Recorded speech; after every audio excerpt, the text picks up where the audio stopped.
আমরা সবাই শ্রীরামকৃষ্ণ পরমহংসদেবকে চিনি দক্ষিণেশ্বরের মা কালীর একনিষ্ঠ সাধক হিসেবে। দিনের পর দিন তিনি মা ভবতারিণীর ধ্যানে মগ্ন থাকতেন। কিন্তু আপনি কি জানেন, সনাতন ধর্মের এই পরম পূজারী সত্যের সন্ধানে নিজেকে পুরোপুরি সঁপে দিয়েছিলেন ইসলাম ধর্মের সাধনাতেও। সময়টা 1866 সাল।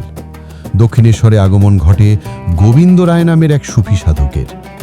গোবিন্দ রায় জন্মসূত্রে হিন্দু হলেও তিনি ইসলাম ধর্ম গ্রহণ করেছিলেন এবং সুফি মতে আল্লাহর প্রেমে সর্বদা মগ্ন থাকতেন।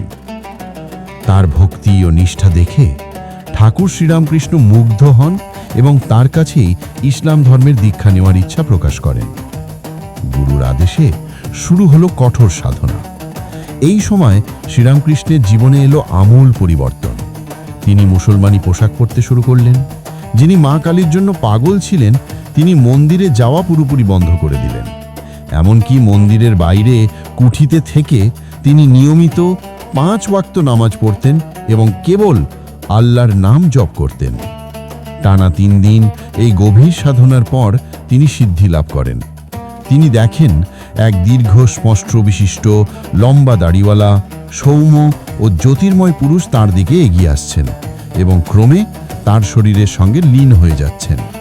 সেই মুহূর্তেই তিনি নিরাকার ব্রহ্মের মহাসাগরে হারিয়ে যান।